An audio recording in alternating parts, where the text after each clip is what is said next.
A disclosure of the potentially sensitive subject matter covered in this episode of Roll Call can be found in the episode description.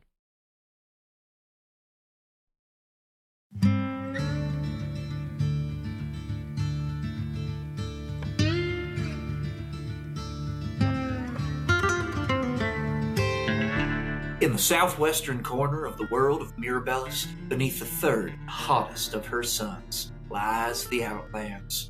A hostile territory of outlaws and curses. And yet, among the unforgiving sands, there's mystery, treasure, perhaps most importantly, freedom. It's these temptations that bring folks of all kinds to the Outlands. Want to meet a few? Well then, how's about a little roll call? I'm Ben Pimental, and I play Alden Ambergris, a man with as many secrets as coins in his pouch. I'm Gurkowski, and I play Percival Wynnemark. I don't try to be the best, it just keeps happening. I'm SJ Nelson, and I play Madge Smalls. All I really have is a ladle and a dream, and some visions. I'm Shaylee Bowman, and I play Kaia Vaeloris, wrestling with fury and blood, trying to master the storm inside her. I'm Patrick Holt, and I play Twig. I may have a bit of an attitude, so don't poke the bear. I'm Stone Mountain, and I play Zero. And I'm just a guy. Normal guy. No magic here. No, sir. Don't worry about it. And pulling the strings is the game master. It's me, JP Coletta. So, let's jump into this episode of Roll Call.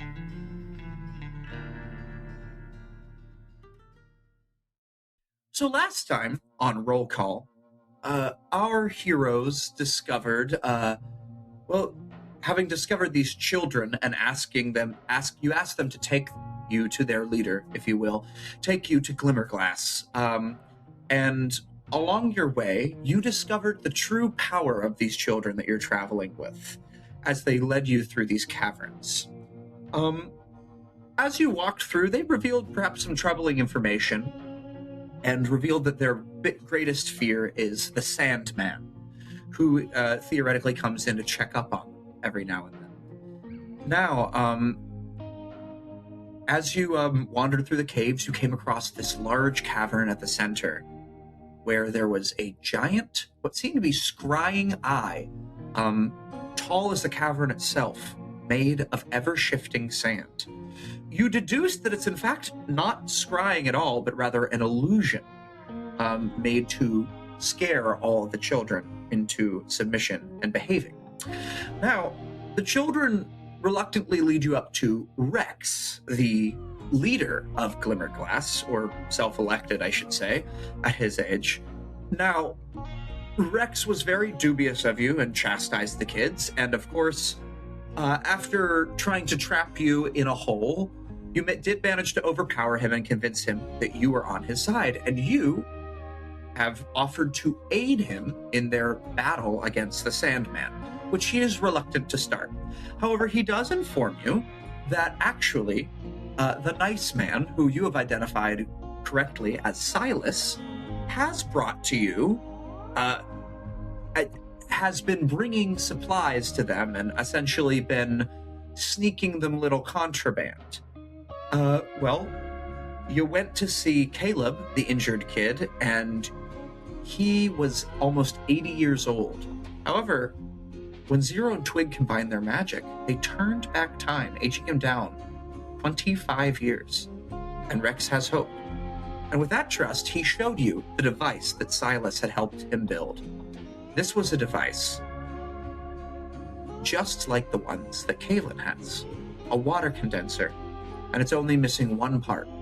A regulator coil, which Silas is currently on the way with. Allowing you to spend the night in this back room that the Sandman does not know about it, he locks you in, noting that only a wizard can open it. So fortunately for you, you have your own wizard who can open up the door. And, well, also he revealed that he hates House Vaeloris for screwing over his family.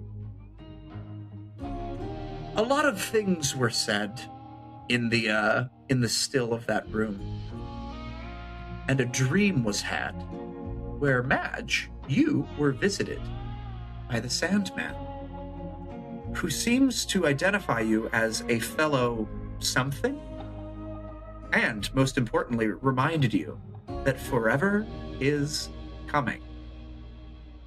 Cock-a-doodle-doo, good morning, everyone, or what can be said is morning, considering it is pitch black inside this sealed underground room, but your biological clocks wake you up around a certain time, and, what's going on in this dank, dark morning in a cave?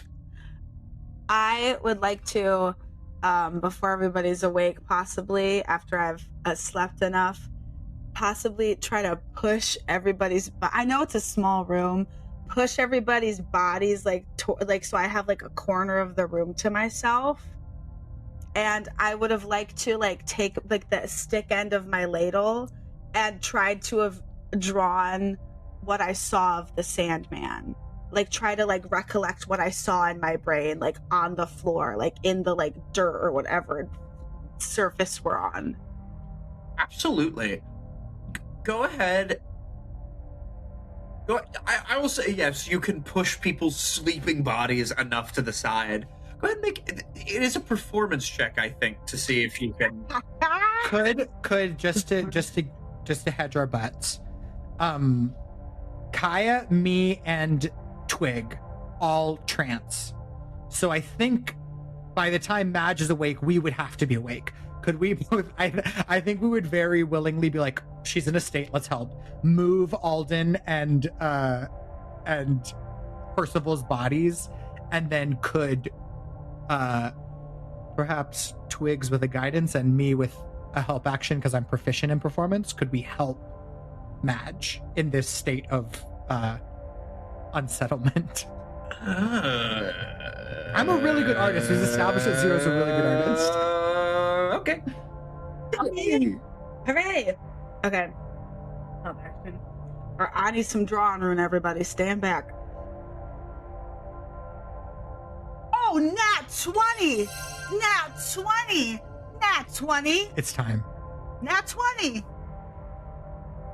With a natural 20, especially considering Twig with his hand on your back is guiding you,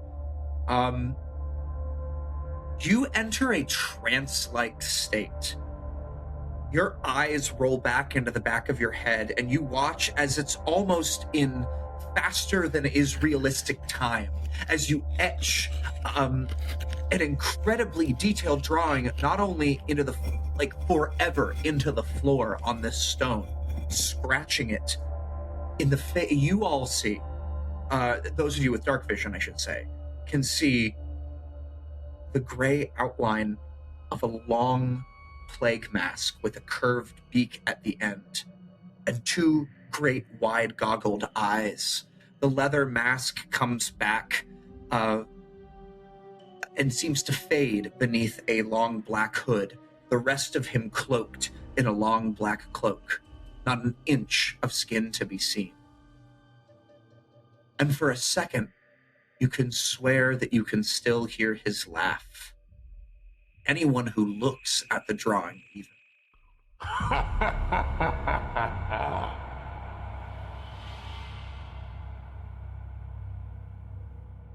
Well, I don't mean to startle you all, but this is the Sandman, and I saw him last night in my dreams.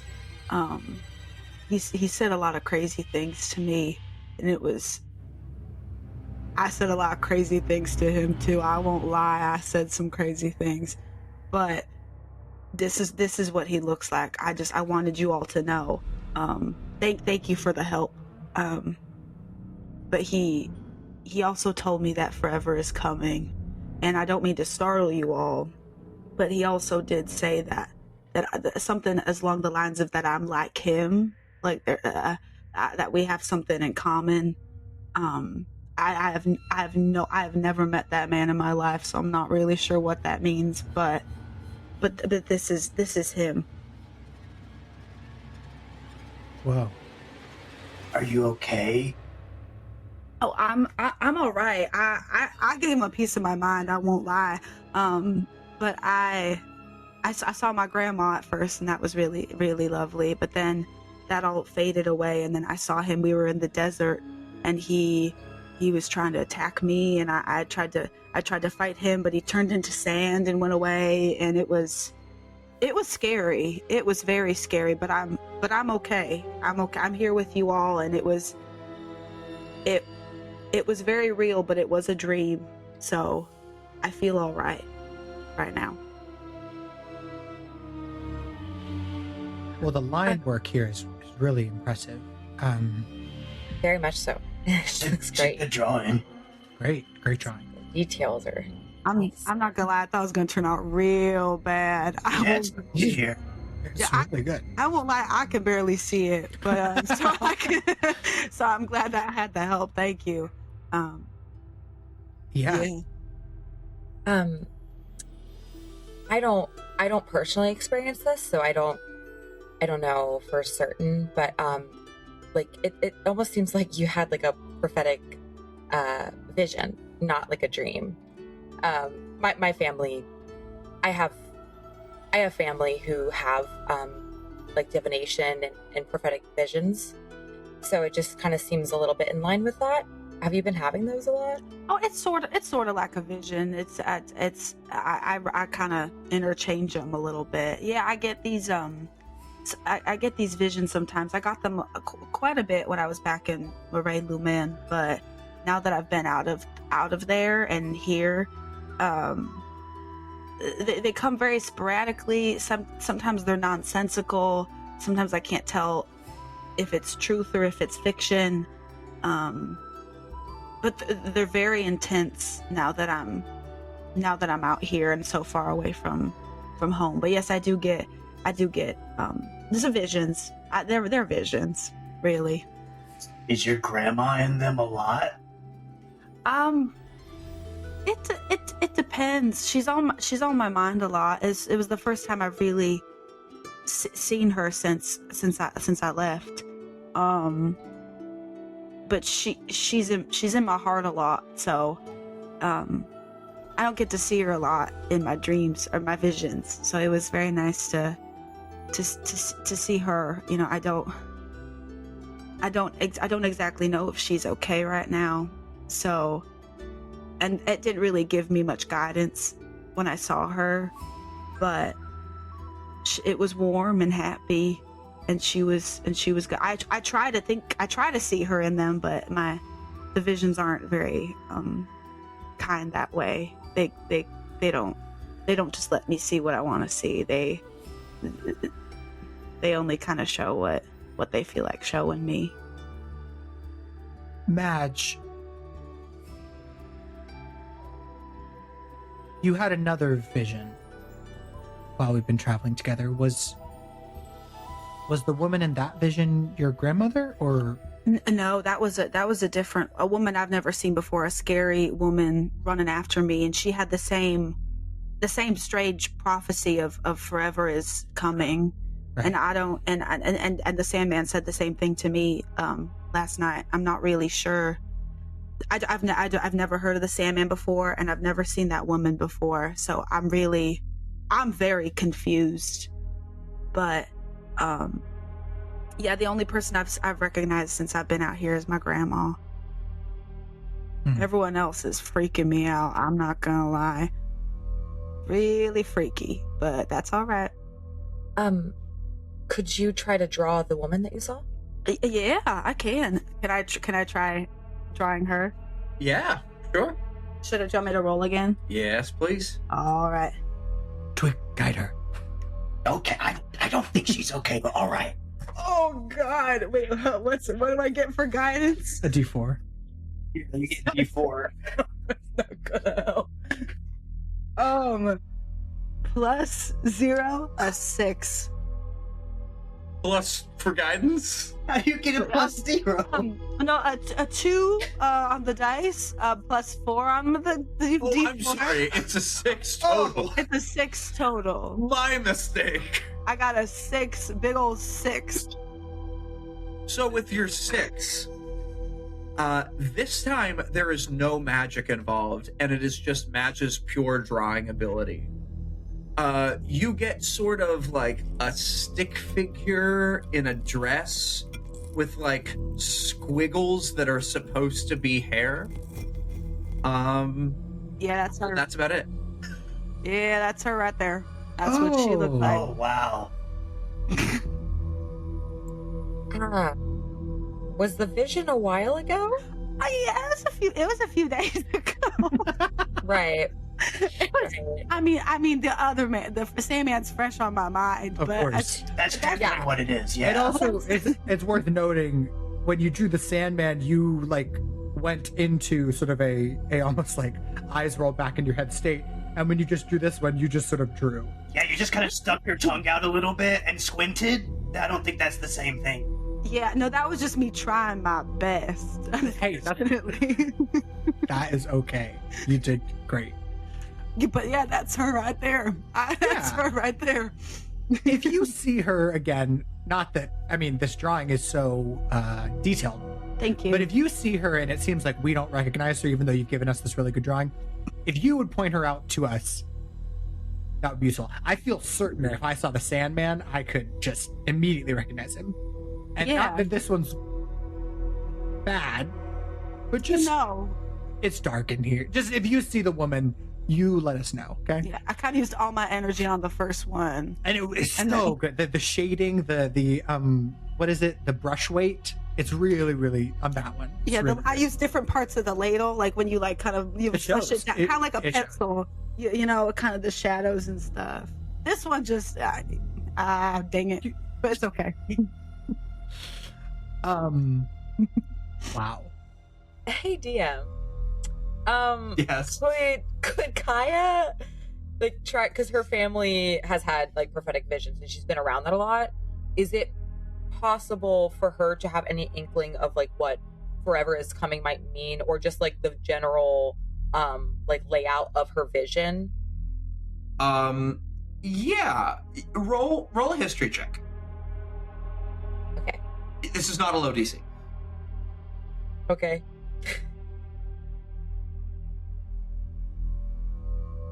Right. So that's a natural 1. So fair. So fair.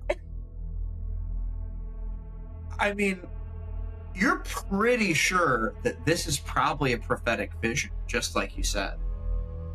You can be pretty sure of that. I'll tell you what. Yeah, Kaia looks at this drawing and is like, I got no fucking clue what that could mean. I kind of turned that frown upside down, and I forever is coming. Like, I kind of, you know, that's what I've been doing. Since the first stream that you told me about, I feel like you've sort of turned it into kind of a mantra. It's really nice, positive visualization. Thank you. I don't think that's what it is at all, but unfortunately, but you know, I think it probably means something bad. But I think so as well. Who's to say? Yeah. Mad. What was that? Grandma? I think we do still have 2 sleeping babies. I think by this time, Percival has probably heard people talking, and Percival's actually going to cast light because it's so dark, just to like gently illuminate it. But I think, not knowing, I'm gonna kind of illuminate where people are huddled around. And how lifelike is this picture? Like, scarily lifelike?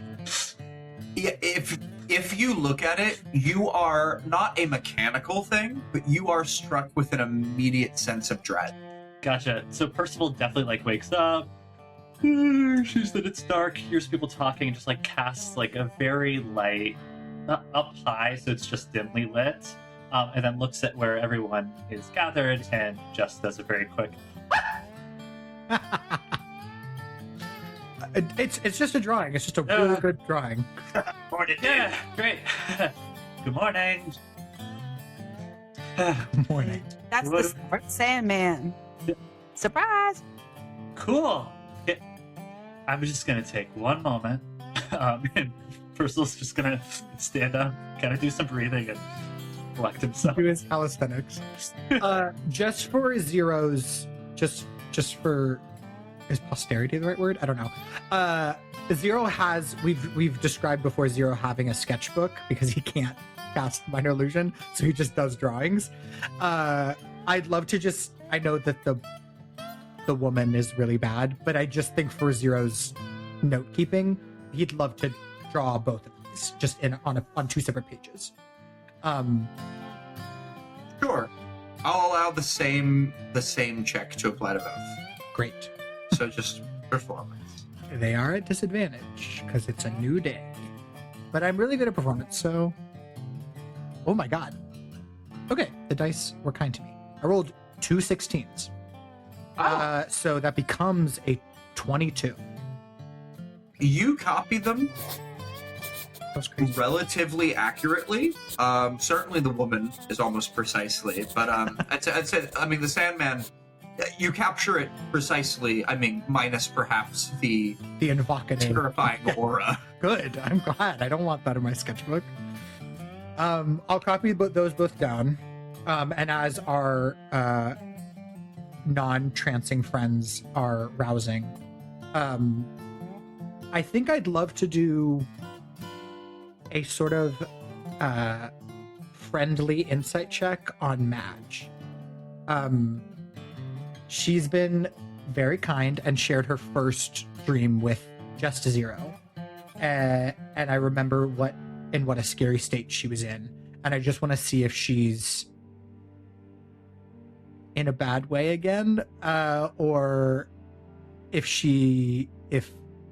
practice is making perfect. Like if there's a diminishing effect of how she was really scared after the first one. So Zero wants to see if she needs some help.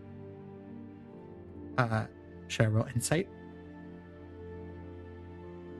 Yeah. Great. Go I for will. it. Hey. Kind of good again. Okay, I have a +0 to insight. Wait, is that true? Okay. A 15. Tracks. That tracks.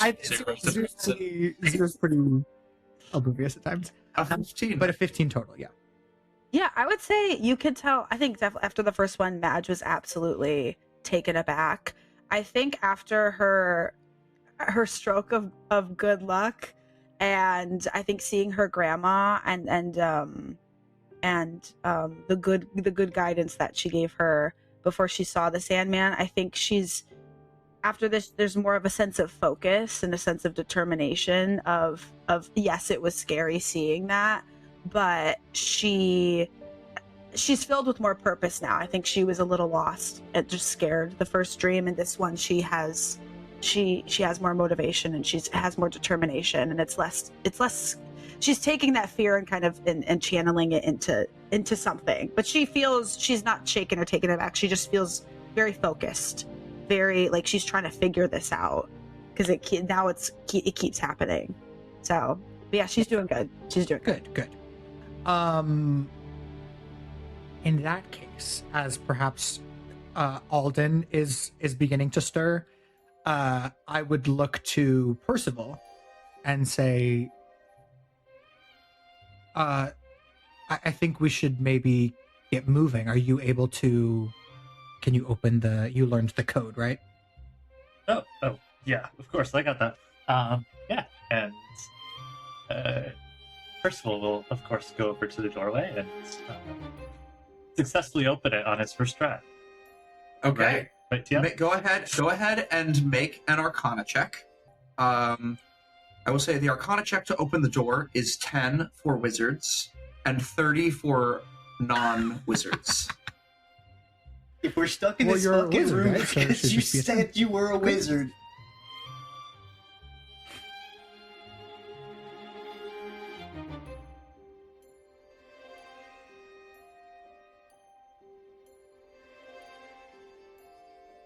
I'm just making sure that I got 10. I rolled really badly.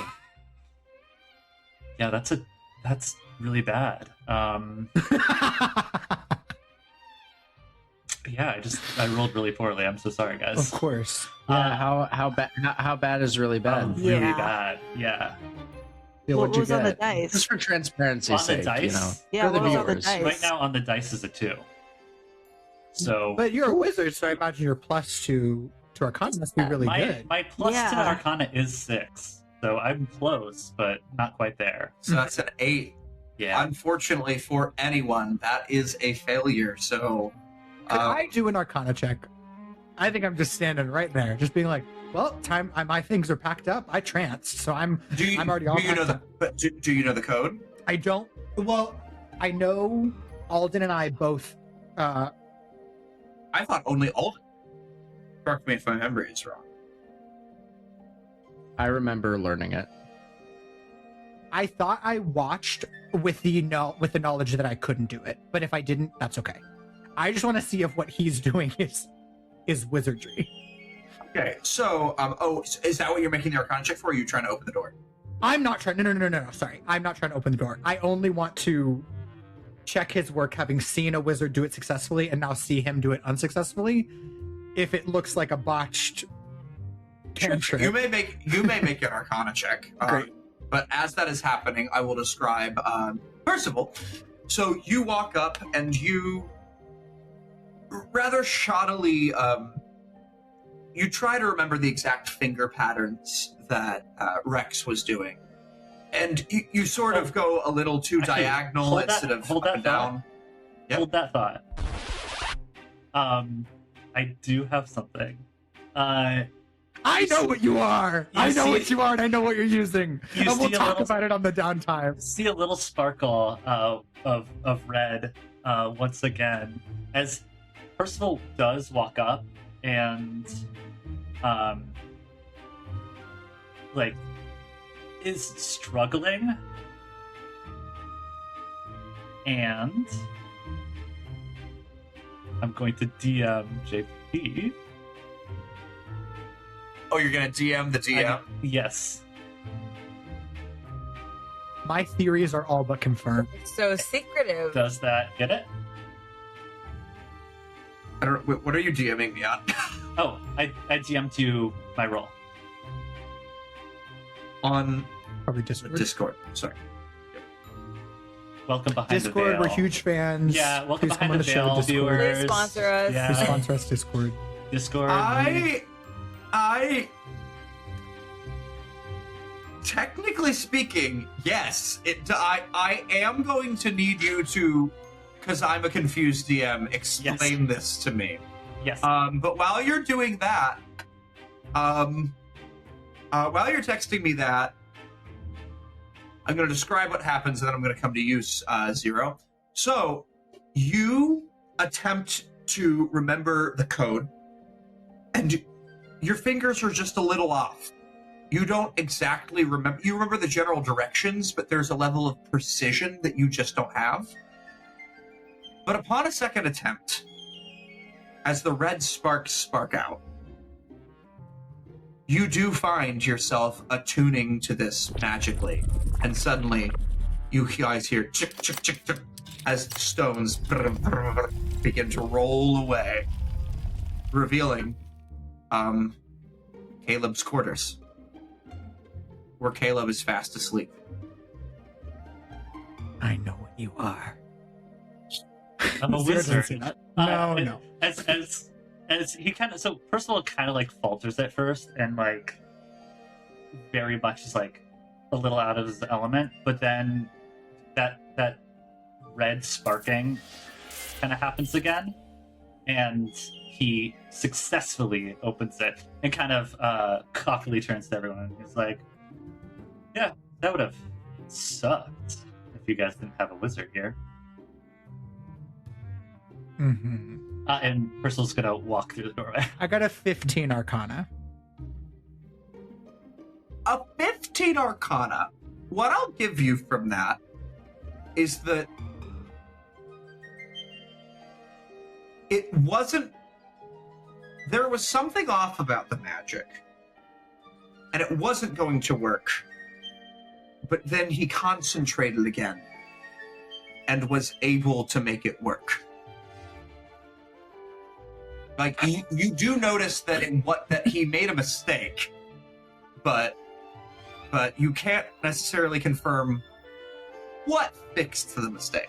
This is a little bit downtime material, but it's so fun to be Stone, who's a deeply suspicious person, and try to play Zero, who's like, I don't have a ton of reasons to hyperfixate on this the way that Stone is, but I will find those reasons. We simply have to move on.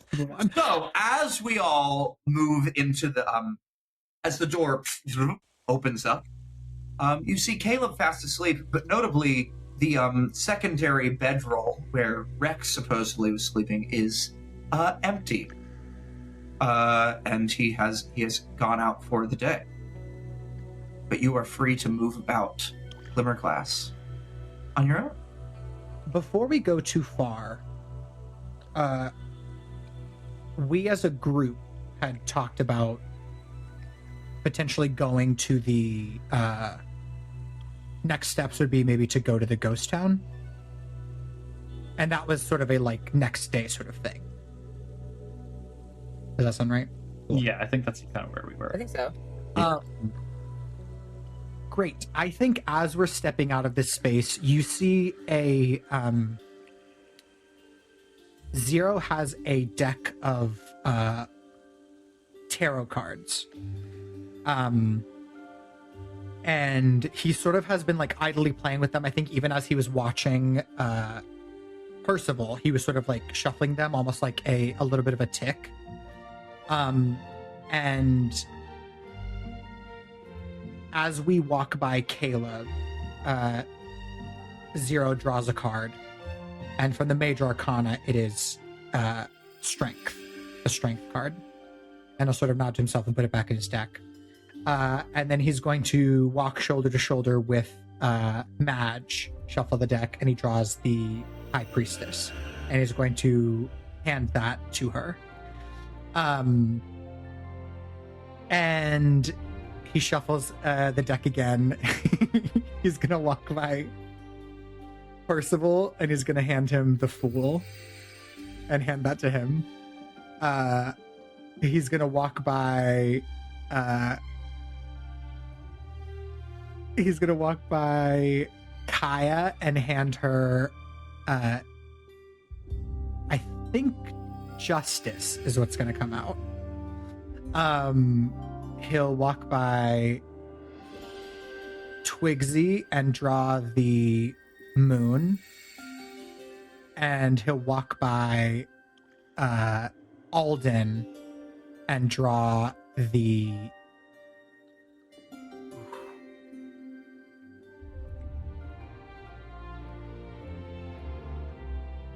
I think he draws the Tower. And it almost scares him for a moment, but he's like, these are the cards that they're telling me. And he hands Alden the Tower. And as he's doing this, he's sort of like, he's not really verbalizing anything or saying out loud. He's just sort of like shuffling, idling these cards.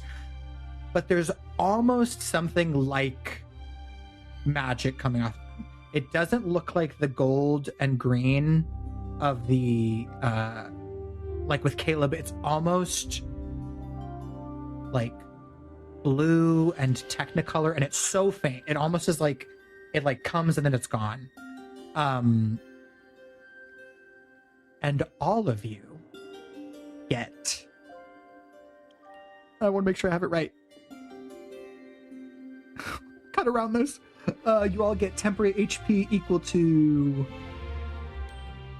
8. Everyone gets 8 temporary hit points.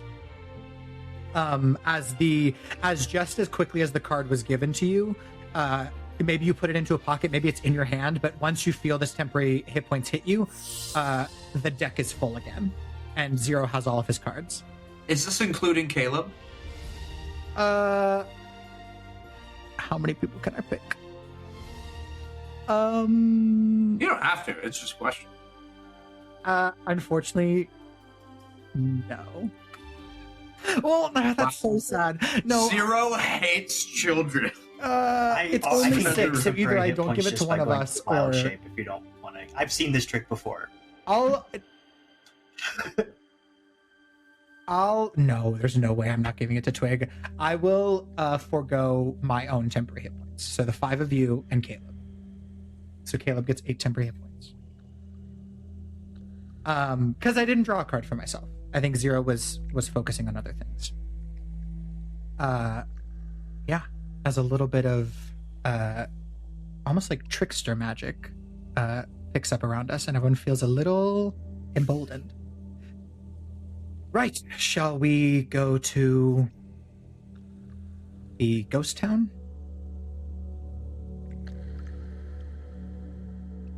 Oh, that was just a little card trick of mine. What was that card you handed me mean?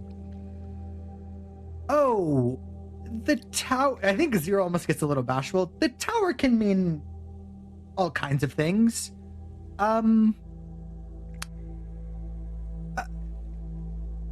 Great change. Could be conflict, but could be metamorphosis. It's a misunderstood card.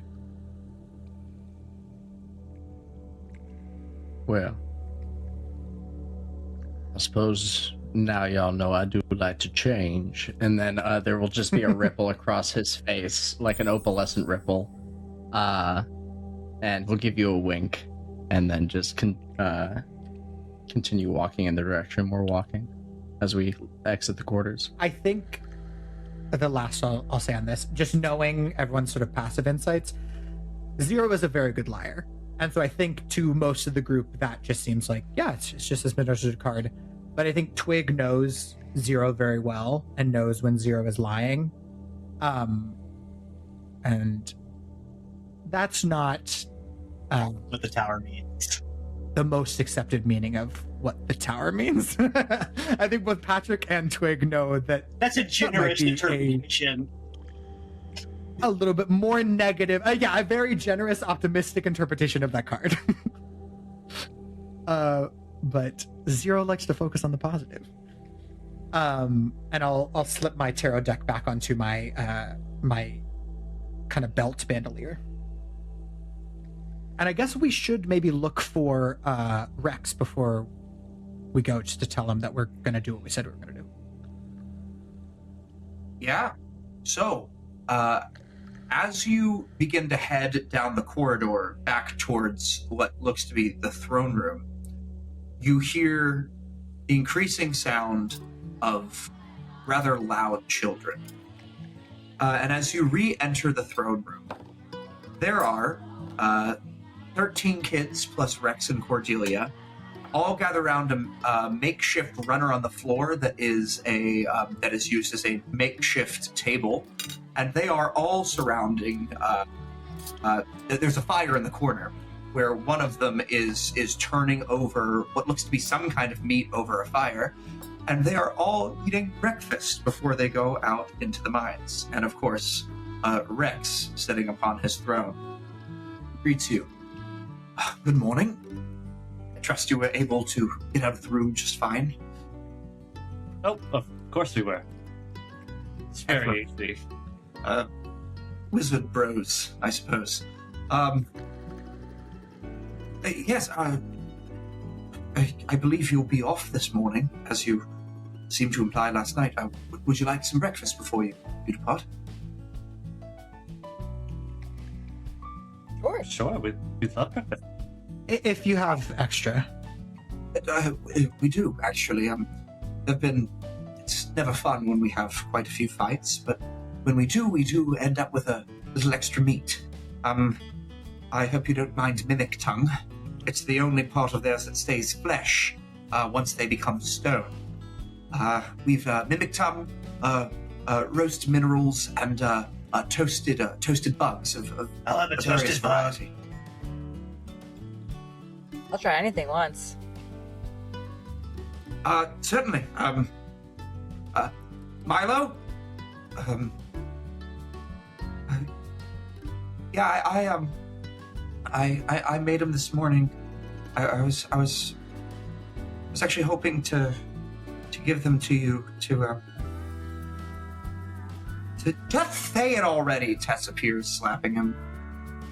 To say thank you for saving us and everything, for not getting mad that we tried to scam you.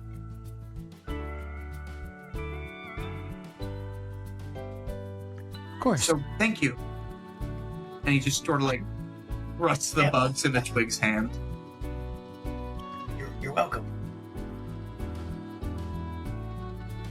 Which one's the dust beetle? The dust beetles are really good. You hear? Oh, it's that really crooked one right there. And he points to this like sort of looks like a beetle, the way that you'd imagine them, but with like the body of a potato bug. Oh yeah, it's we've eaten worse. It honestly, it's I grew up in the woods. It's probably fine. It's very dried out. Yeah. It honestly, to you, it's actually, it has a very. The only thing I'd say for you is it's a little dry. It's a little dry. If you grew up in like swampy woods, this is probably a little bit of a dry delicacy. There's almost like a sandy aftertaste, but pretty good and protein packed. I'll pass the bugs if anyone wants to grab one. Yeah, I think Kaia will grab one from the tray and just pop it. Oh, hell yeah. Madge will take a bug for sure. I'll try some mimic tongue. Some mimic tongue? Yeah. Have to be like, oh, you can have some of mine.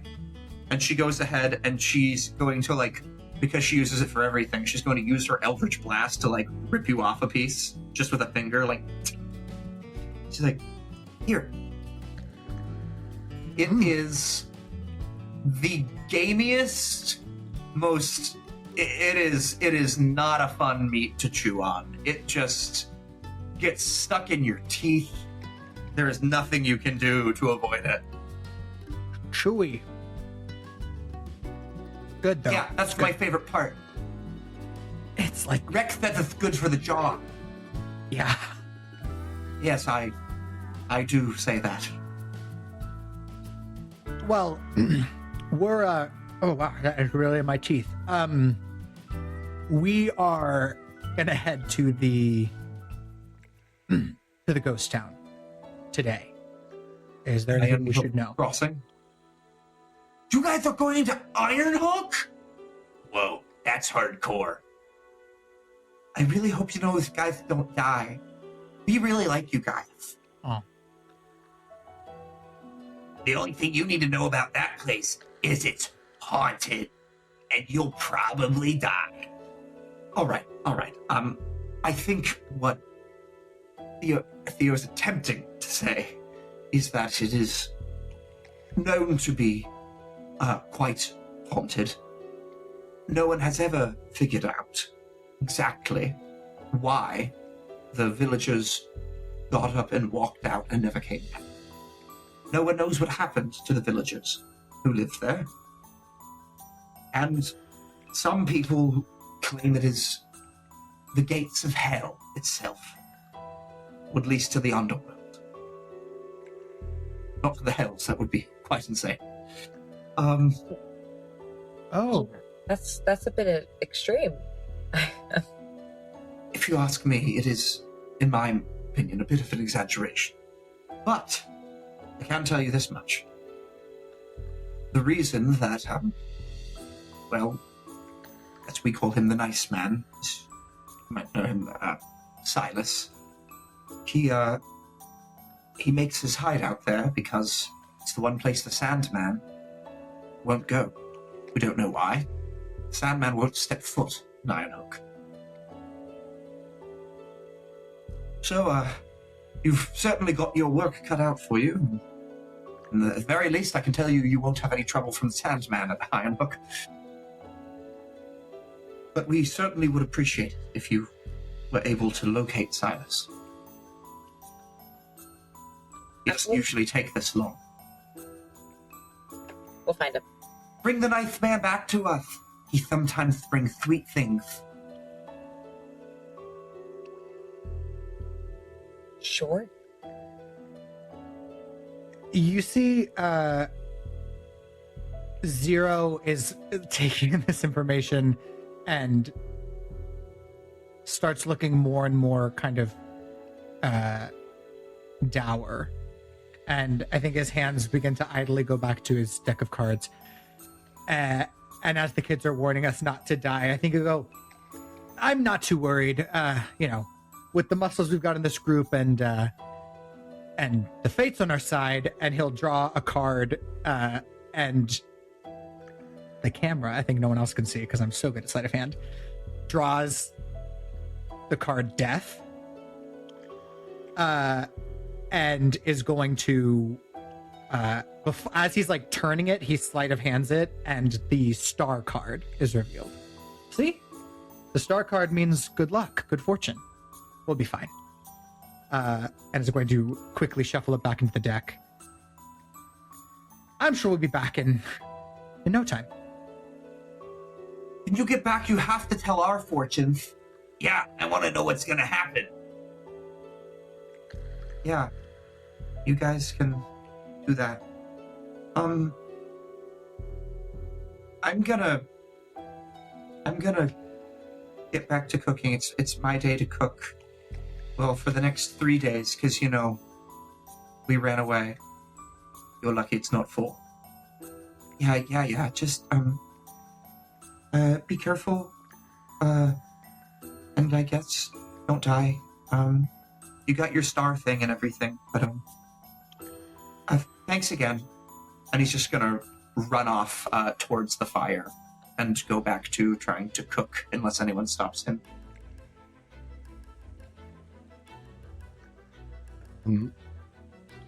If I could, if Tess is still over here. Yes, Tess and Theo are definitely still there.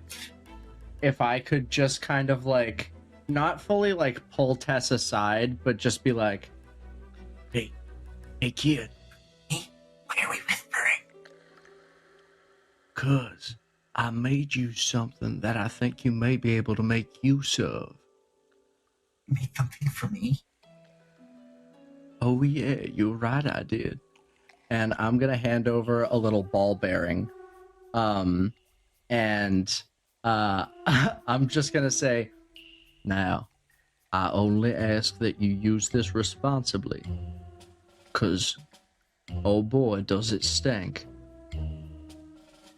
And then he's just gonna give a little wink. I will guard it with my life. Now, Thank you, mister. since we are going off on a dangerous mission, I want to let you know, if for some reason that thing stops stinking, it's either because I have been dead, or I may just need to make use of it. So I just don't want you to think that if it stops working, it's because I don't appreciate you helping us out, or that I felt like I was going to play a trick on you. Like it's because you're dead. Or I just needed to make something else. My resources are fairly limited. I just wanted to be transparent with you since you've been so transparent with us. All right, well, I sure hope if it stops thinking, I sure hope that it's just because you ran out of resources. Because, oh boy, Yeah. the other one would be sad. Yeah, hopefully I just need to make another stink bomb. I heard ghosts don't like them. Do you think that's true? I don't know. There's only one way to find out, isn't there? You know who else doesn't like them? Who? That's exactly what I thought. So you use that responsibly now. I don't know what responsible is. You are just wonderful. You are just the best child I've ever met in my life. I know. May Babatooth I smile on you, and she skips away. Oh, well, that's terrifying. Okay. Keep swearing, Tess. Keep on swearing. Fuck yeah, I will, Tess. Yeah. See you, Duck Boy. Shall we? See You inferior druid. Oh my god. Right before we go, if it's a path that we can take, I'm gonna go by Milo. And I'm gonna kneel down. And I'm just gonna flay out my tarot deck. I'm not gonna shuffle it. I'm not gonna and I'll pull out the magician card. I'll say, Milo, this is my favorite card in the whole deck. Of all the major arcana, I think this is the best one. And usually when I draw cards for people, I'll put it in his hand, I'll close his hands around it, turn them, and when I open his hands, the card will be gone, and I'll pull it from behind his ear.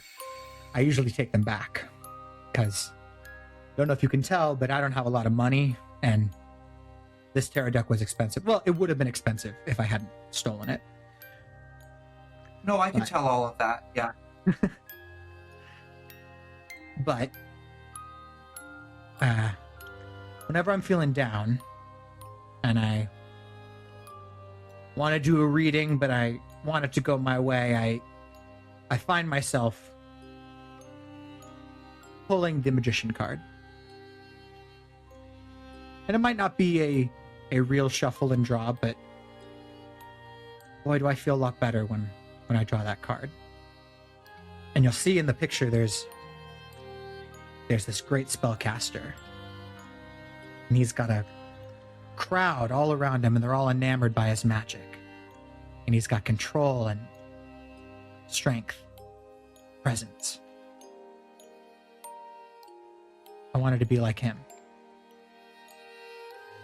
I think some days I am. So, why don't you hold on to the magician card for me? And when we come back, not if, when, I'll take it back for you, and maybe I'll have enough coin to get you a tarot deck of your own. But you got to keep real good care of it. It's the most powerful card in the whole deck, because the magician can do anything. Why are you being so nice to me? Nobody's ever this nice to me. I've been mean to you since we met, and you just keep being nice to me. I don't understand.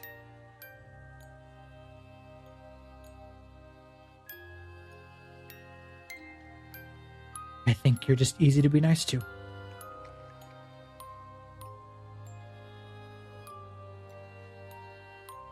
I'll put the magician card in his hand, sort of ruffle his hair. Okay. I gotta get going. Don't lose that card. I'm gonna be real mad. He hugs you. I think Zero is holding on by a thread. And I think he keeps himself from crying, but he's definitely gonna hug him back. Okay, that's enough. You gotta finish cooking for 3 days or whatever it is. Yeah. I gotta go. Thank you, Zero. Yeah, whatever. I'll see you soon. Yep. And I'm gonna go join the group. All right. Ooh, okay.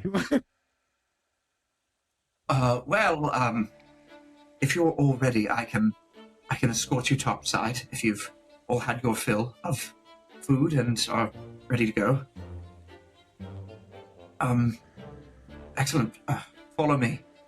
Cordelia, make sure no one blows anything up. We don't want a repeat of last month. You got it, Rex. Follow me. And he leads you out those two big double doors and into the room, the great hall with the eye. And he leads you further and further up those ascending ramps until you reach the top, where it seems to just end before you hit the top of the cavern.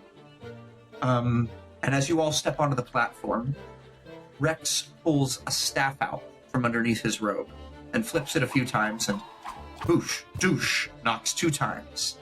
And it begins to ascend up towards the ceiling, further and further, until it looks like you're about to hit the crystal. And just as you are, your head smacks against the crystal, but it passes right through until you see yourself passing through the sand further and further in a sort of like cave of darkness. I'm quite adept at illusion magic. Sorry for the scare. I was hoping one of you might have jumped. It's gonna be kids. Anyway. And he knocks as you reach a point in this cave on a wooden door that is now above you with cracks of light around it. And knocks 3 times, and it opens up as the bright light of the surface beams down, blinding everyone momentarily. Nowhere to go but up. And a ladder, a little Jacob's ladder, falls down. Once you find your way up, here, take this.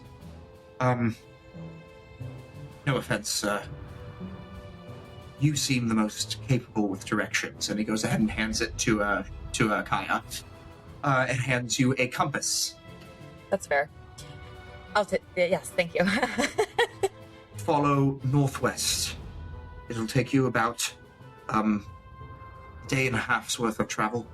2 days, depending on how quickly you walk, but you should be there in... Well, you should be there in no time if you just carry on straight shot. Okay. Thank you. No. Thank you. I was perhaps a bit cold upon our first meeting, but let me rest assured you've all earned my trust. I cannot begin to thank you enough for the task you are undertaking and for the wonderful kindness you have already done for us. I try to give these children hope, but my magic is not exactly fantastical. Raising the dead and destroying things is not exactly things that inspire hope. But I hope that you'll be all right. No, I know you will. Thank you. Of course. Well, Godspeed. And may the unyielding leave you be. All right. That was so cheery. Okay, let's go, guys. She's just gonna... Everyone Literally. we meet speaks in omens. That's because I'm voicing all of them. The common denominator is JP. The common denominator. Yeah. Quickly, DM, what, so he said it would take like a day and a half or 2 days to get there, and I know that we only have so much in our water pouches.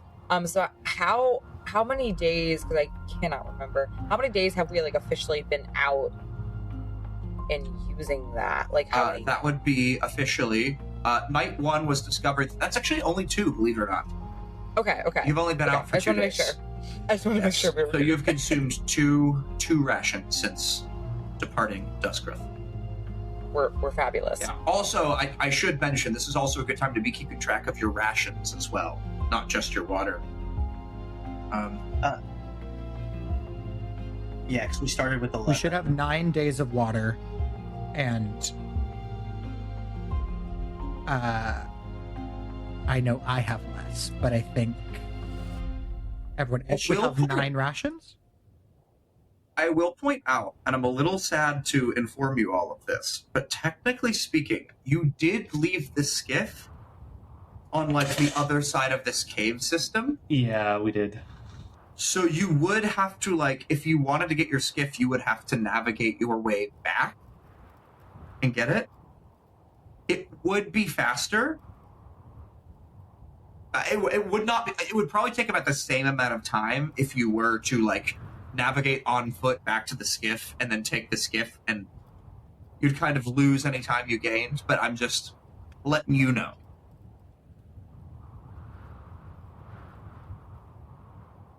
What do you If think? it's not gonna, I mean, okay, I think Kaia's gonna kind of like surface and just like put her hands on her hips and look around. Yeah. Okay, so I think if we go back for the skydiff, it's just gonna. I feel like it's just gonna take about as much time. So I vote that we just go on foot because I don't really see any reason to go back unless someone else has a reason. Doesn't like to walk. Question. In your experience out here, would it be more valuable if we had a speedy mode of transportation? If we had encountered any sand sharks or any of that? Yes. Yeah. No. Yeah. It would be definitely better to have that. Yeah. No. They're very fast. Yeah. Yeah. Just in case we need to make a speedy exit, which I think at some point it's more likely than not. It might be. Good point. I think we could go back, could or maybe should go back for the skiff.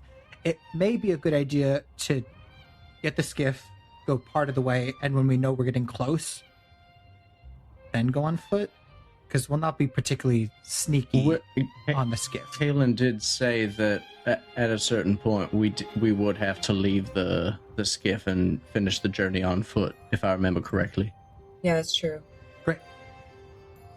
So we'll go get it, and then at the end of our. I mean, or if you guys just like want to start walking, I'll go back and get it, and I'll meet you guys. I'm kidding. We're gonna stay together. No, do it, please. No. I love character death. Above the table, do we remember where Kaylin said we would have to get off the skiff? It was at the... I'm remembering a lake bed, and I don't know if that's true. Yeah, I'm pretty sure it's where the lake bed begins. Yeah. Is where he said we had to leave it. Yes, it's because, ironically, the sound attracts sand sharks. In that case, do I... Well, first of all, do I see a lake bed? And second, Percival will simply, if he doesn't see one, will turn to Rex. And how... Are we close to the lake bed by any chance? Oh. No, you're about a day's travel from the Dead Lake. That's the direction you're going, though. We should probably get the skiff then. If we're gonna need it for that. Did you travel. you had a mode of transport? Of course. Yes, yeah. Unfortunately, it's on the other side. Oh well, I mean, it's not much, but he pops himself out of the hole, and he goes ahead and he starts poking around with his staff in the sand. It's like, blessed thing, it's around here somewhere. And finally, you hear blank. He goes, all right, there we go. And he goes ahead and he casts Gust of Wind. And as he does, you watch as this, the sand blows off of this really banged up looking version of a skiff. It is not nice. It looks like the fan has sand in between it, limiting its speed.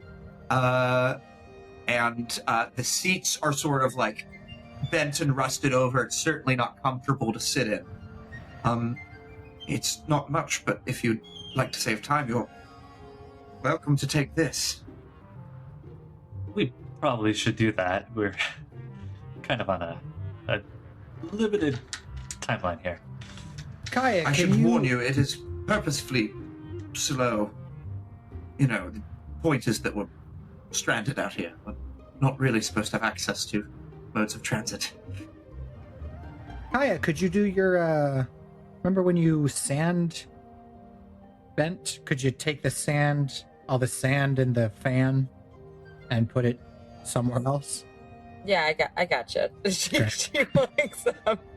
And she uses her Dustmancer ability to kind of hopefully drag the sand out, because it's in like a 5-foot cube, right? That is such an interesting choice. Okay. Make a Constitution saving throw. Oh! You're good at those, though, but I'm so sorry that I suggested this. Sorry? What? I did really good. Hold on. That'll be 23. Oh, man. Cool. So you stomp your foot into the ground and you begin to move that sand. But as you feel yourself, that feeling that you get where you become one with the earth, or that one with the thing you're trying to move, suddenly, as your mind focuses on it for even a moment, a flash in your head. It is the same face you saw drawn on the floor this morning. And you hear a loud cackle. And very quickly you're able to fend off that image, but you are startled back for a moment. And you're able to move the sand. But that sand, I'll give you with it, since you got a 23 on that con save, it's not really the same thing. Feels almost sentient. That sand. So this sand feels different than... It's not normal sand. For sure. Okay.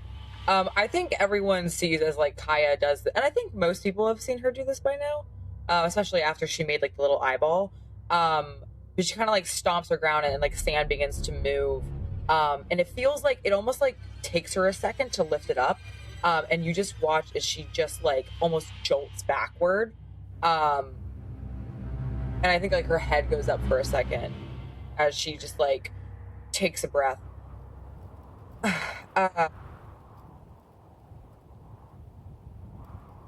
You okay? Yeah, I think so. That was not normal sand. I've never felt anything like that before. Rex, what, that's not normal. She just points to it. No, I'm not an expert on these types of things, but I would assume it wouldn't be. The Sandman is anything but normal. That is his sand in those gears. He was very angry that we had acquired it from some traders. So he attempted to bury it in the sand.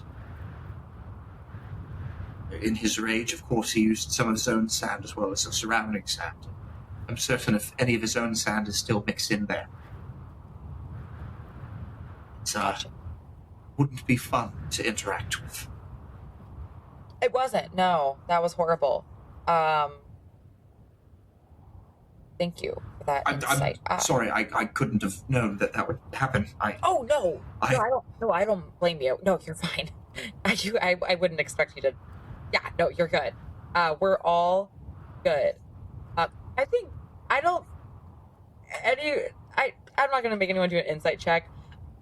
Kaia just feels like she's just very awkward right now. And I think she's been awkward and acting awkward since arriving here. Yeah. But she's just like, yeah, we can just like pop on this now, guys. I think she's all good to go, and she just kind of slaps it. Rex, hopefully we'll be back before the Sandman is, but say it was stolen. You know, there's marauders all over. The skiff? Yeah. In some ways, that's true. So the best lies are ones sort of wrapped up in truth. Oh, I suppose I see. That's a very, very good point. Well, thank you for the lie, and for your service. I don't much believe in or value prophecies or divination, but I do feel as if fate has brought you to us. I flash him the star card one more time. It's all gonna be fine. The cards told me. And we'll start up the engine. I don't know. I think Zero moves to be like, that's our exit line, and then looks at this contraption that he does not know how to work, and is like, Kaia, start. I think Kaia picks up on it, is like, oh yeah, and she starts it. calls out, Vaeloris, which anyone, let's see, you're an elf, Kaia, right? Yep. So anyone from the Arcane Dominion who is of definitely Elven, I'd say, yeah, I'll give it to you as well. That is an extremely ancient Fey dialect that is still spoken among the high houses. That means good fortune unto you, and it is typically spoken before going into impossible missions. Question. Would I recognize that because of the way you just described it? Give me it. I also speak an interesting combination of languages, and due to background things, that's what's making me think that. Interesting. Roll a history check for me, just in case. Would love. Hate to hold us up, but could I throw my hat in that ring as well? Because I speak Yes, you Elvish, may. and so Nat 20 plus 6 for a 26. okay, I didn't get a nat 20, but I got a. What was it? What kind it was? What kind it was? What kind it was? It was history. Okay, I got an 18. An 18. I would just say with where you were raised, not real. I would say with an 18, I'll give you that, like, that dialect sounds like Bits and familiar, pieces. like bits and pieces, because it did eventually grow into Elven. Alden, with a natural 20, or actually, I would rather address this to Norx. Norx, Yeah. a memory stirs. That was the last thing that you remember your mother ever saying to your father.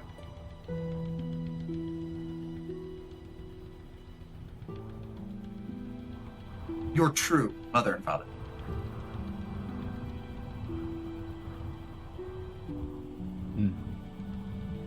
Okay, bye. Whatever that means. Bye.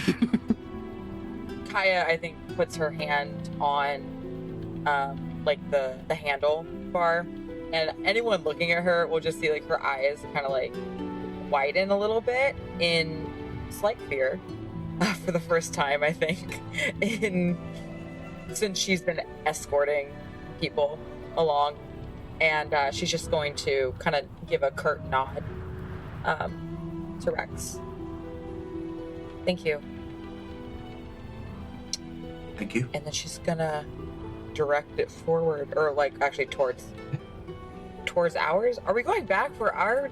No, we're just gonna go forward on this one, right? All right, great. We're just gonna go on this one.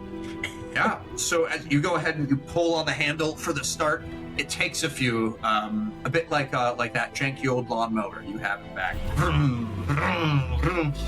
and eventually it starts whirring, kicking up dust around you.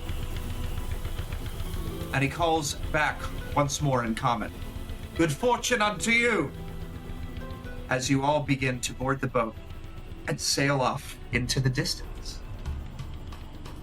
Yes, and you may put on your goggles. Oh, man.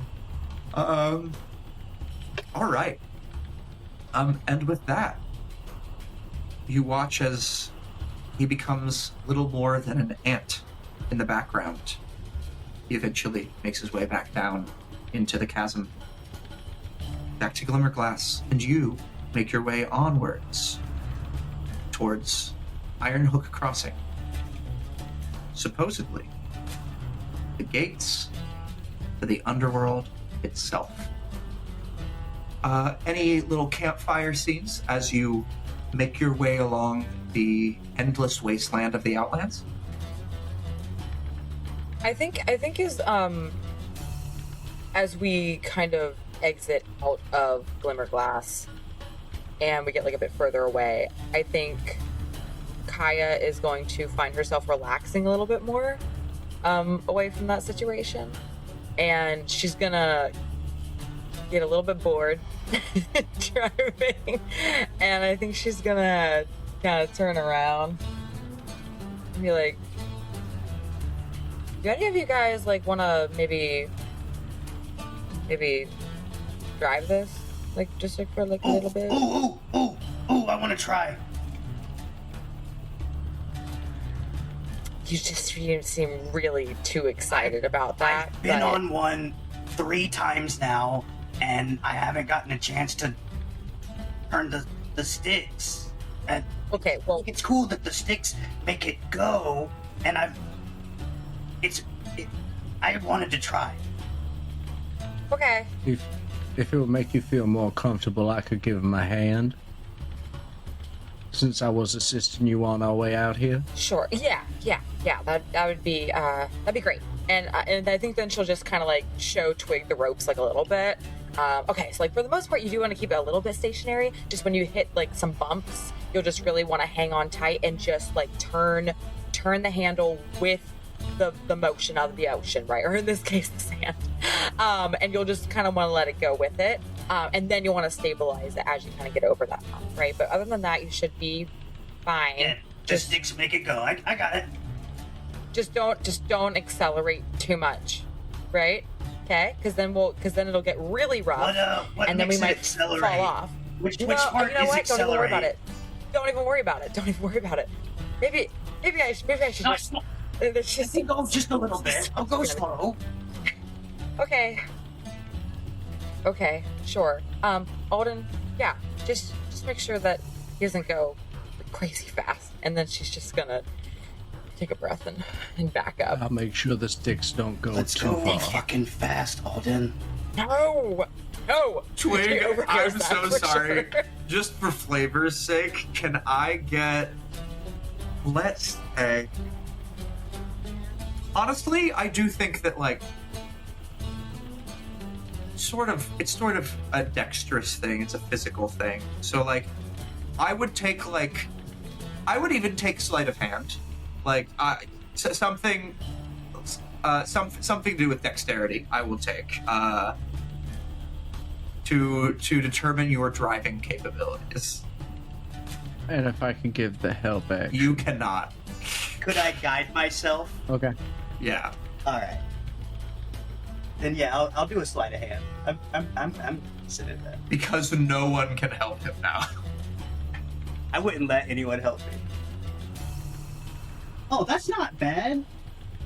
With the guidance, that's a 19. With a 19, you actually you pick it up pretty well. You are driving pretty smooth. There is actually not a huge noticeable difference between you and Kaia. I have an affinity for the metal beast. Yet.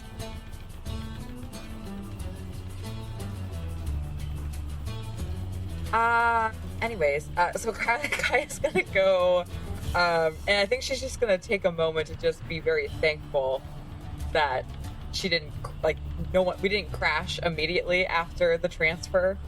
And then I think if people are like, is Zero sitting on the... Yeah, I think... on the ground of it?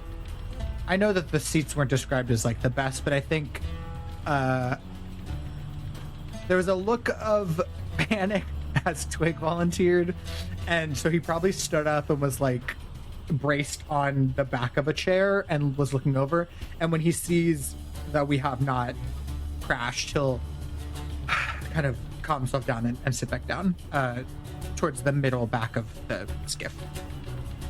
Yeah, I think if there's an open seat next to Zero, I think Kaia will kind of she's so awkward. She's gonna kind of just do one of these and just kind of. Can I sit here? Can I sit next to you? Can I right here? Yeah, sure. Cool, thanks.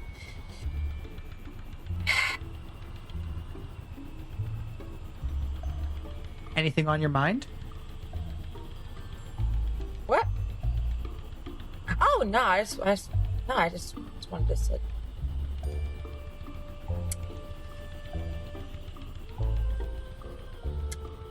I just have to ask, how are you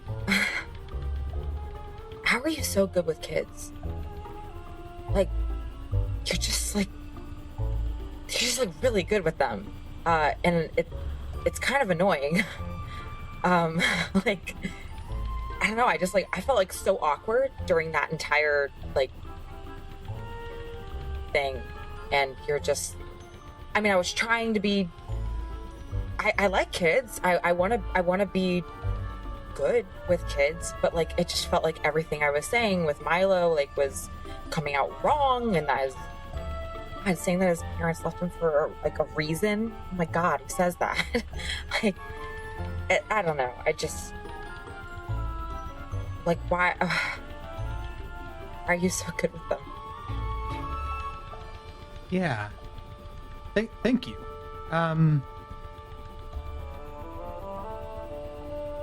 I mean, I think it, I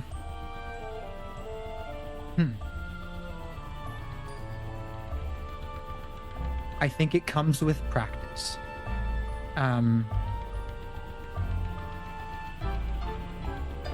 In the Grand Circuit, where Twig and I were,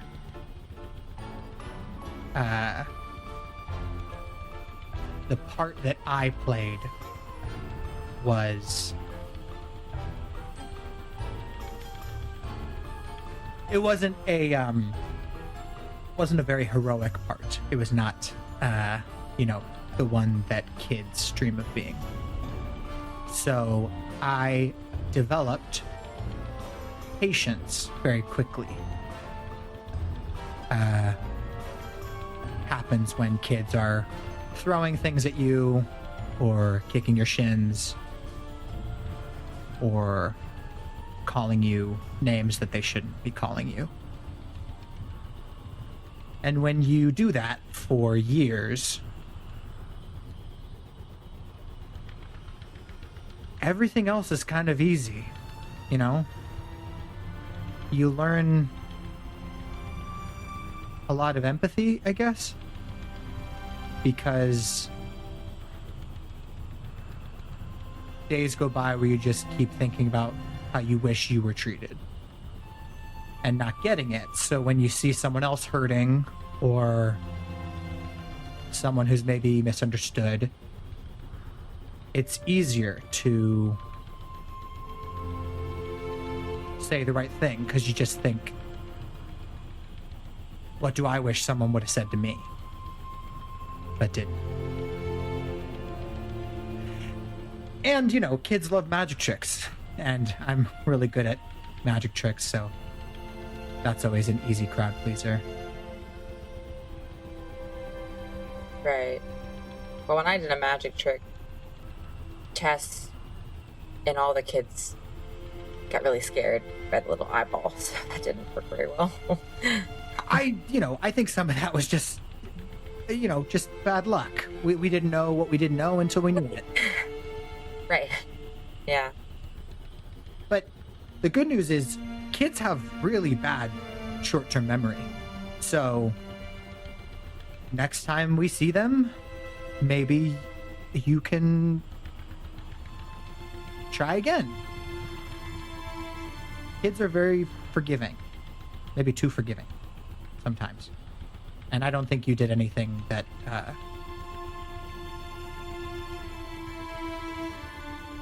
maybe don't say the thing about Milo's parents, but besides that, yeah, that was just really stupid. That was pretty bad.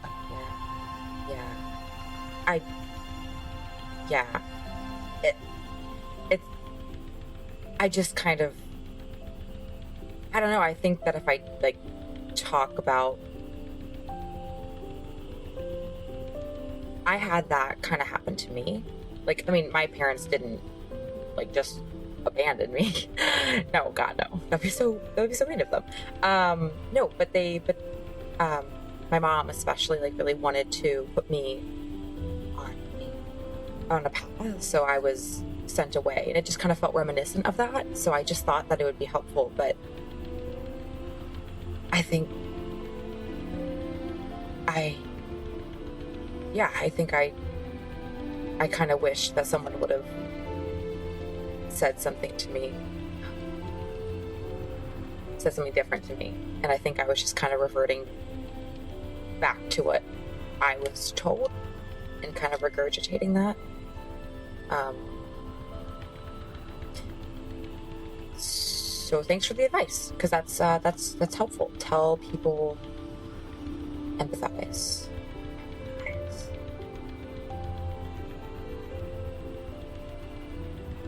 Yeah.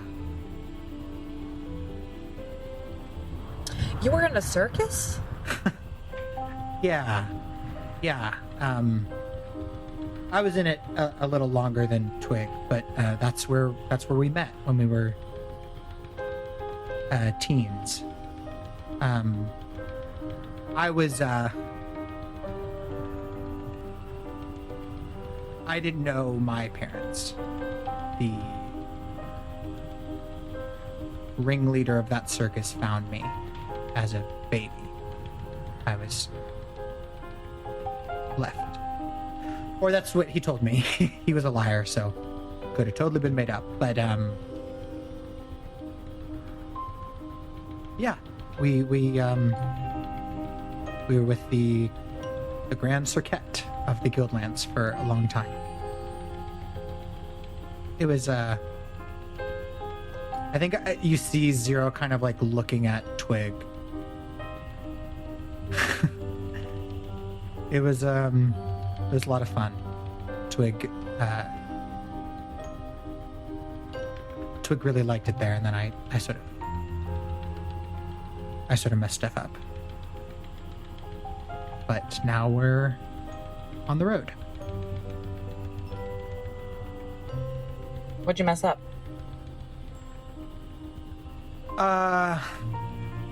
Just... Sorry, is that too frank? No, I said it.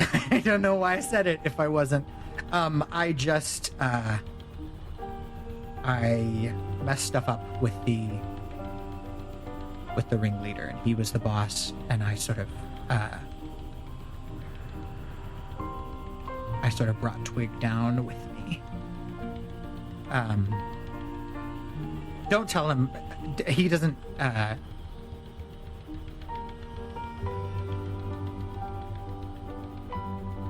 He doesn't sort of see it that way, but that is what happened. You like steal his deck of cards or something? the tarot deck? No,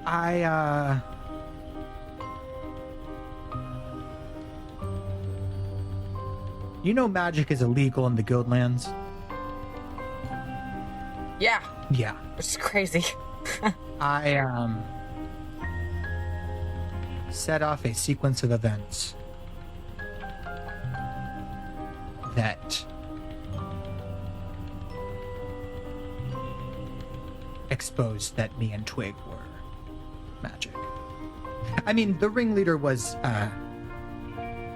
not helping, but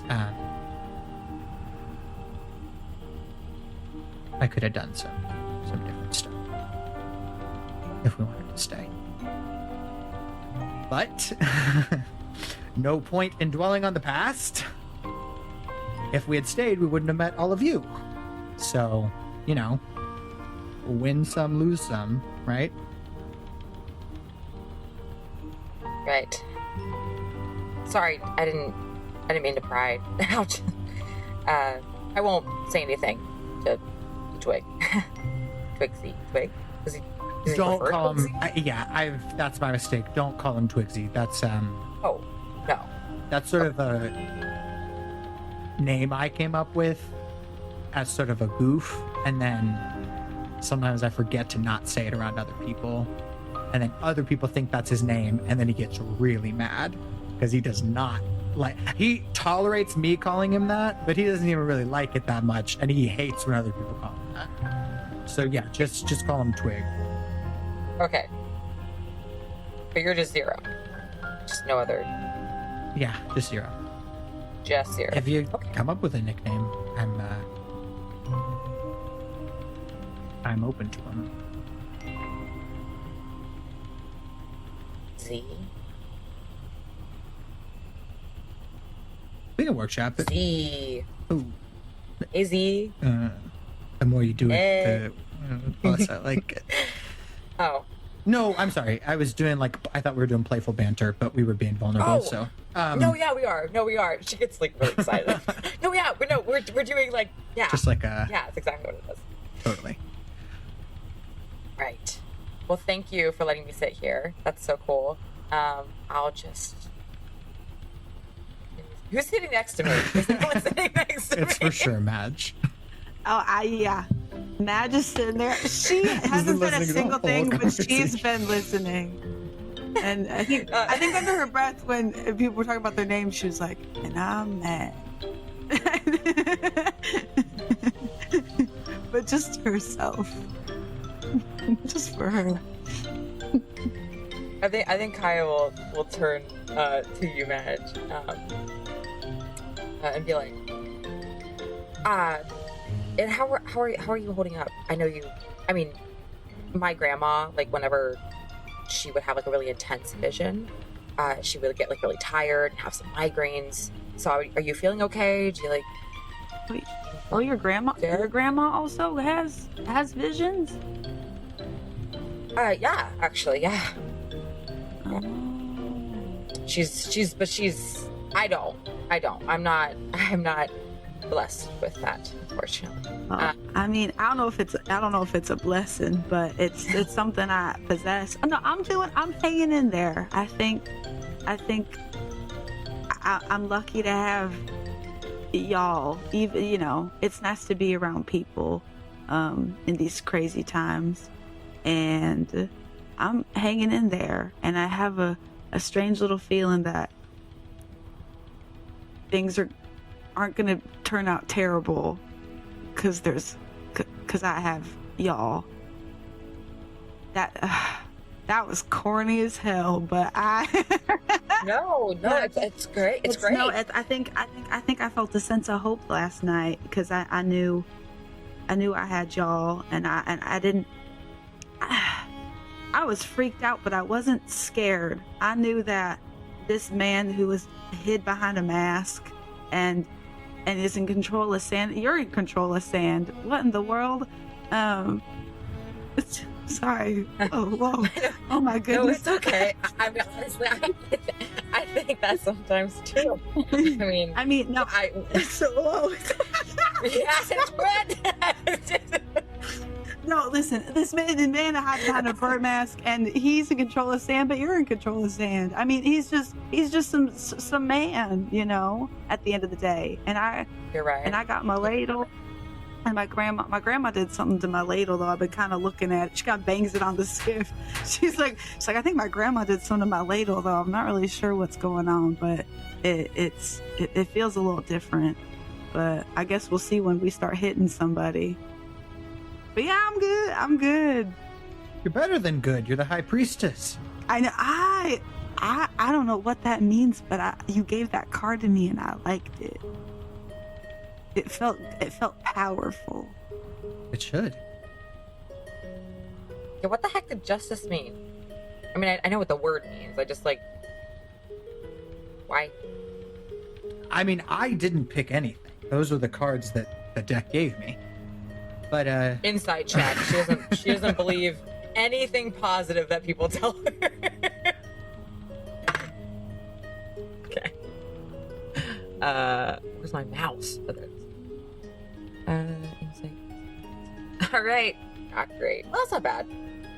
14. With a 14, that's the truth. Zero drew those cards. All right.